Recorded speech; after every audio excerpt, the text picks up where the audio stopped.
Sorry I'm late. I didn't want to come. I read this on the t-shirt of a woman at my gym. Sorry I'm late. I didn't want to come. It was very early on a Monday morning, and we stood next to each other, waiting for the start of our 7 a.m. fitness class. It was going to be hard, it was going to be uncomfortable, and at times painful. Though she wasn't actually late, the quick glance of anticipated misery we exchanged made it clear to me that she didn't want to come. But she did. And she endured and performed, and if she was like me, she shaved off a repetition or two, stopped a few seconds before the buzzer went off, and cut a few other corners here and there. But even through her typical human missteps, she endured. She emerged on the other side of this session, having faced and risen to the difficult challenge. She had improved, she had elevated herself. And because of this, she left the gym just a little bit better than she was when she arrived.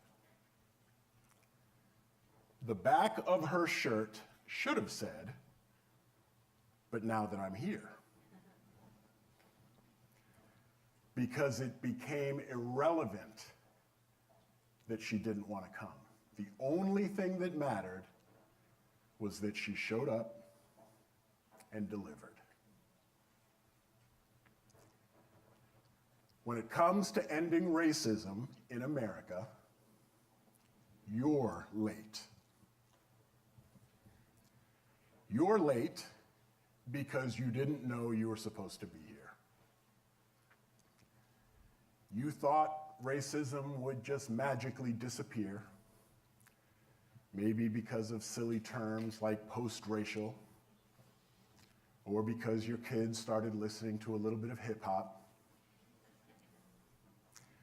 You believed you could simply live your lives doing no harm, and that would be enough.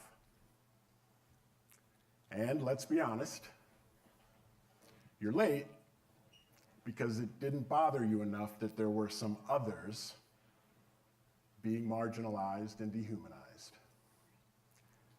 And you're late because you didn't want to come. But you had to come. Because somewhere inside you know it's time to show up and deliver. When it comes to ending racism in America, I'm late. I'm late because I didn't know I was supposed to be here. I thought this issue would have been solved by now. I figured somebody else would have taken care of it. And I'm late because I was afraid, and I didn't want to come.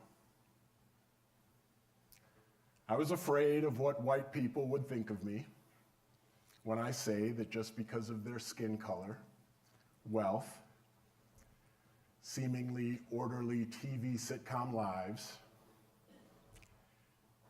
that their lives are actually no more valuable than anyone else's. I was afraid of what black people would think of me when I say we have to stop blaming our challenges on other people and simply be better than we've been. I was afraid of what anyone who isn't white or black would think of me because I spend so much time talking about white people and black people. I was afraid of extremists and supremacists and white nationalists and Aryan nationers and Klansmen. They really scare me. And I was afraid because of what can happen to people who see the truth, know the truth, and find the courage to speak the truth. But I had to come because I can help. and I know it's time to show up and deliver. We didn't want to come. But now that we're here, we won't reconvene in 50 years to say we thought we'd be further along. We'll come back next year to say, look how far we've come. It's time for all of us to show up and deliver. There's work to be done for social justice. There's work to be done for criminal justice reform. There's work to be done for racial equity. These are not my job.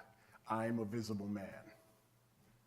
I'm going to gather all of the brilliant visible men across our country. My job is to galvanize Black men to take full and complete control over our destinies. We will find our own justness, not as victims of anything, but as the caring stewards of our precious futures. This is my crusade. To mobilize, I don't need your push. I'm already moving. I do need you to care. I need you to root for my success. And most of all, I need your love.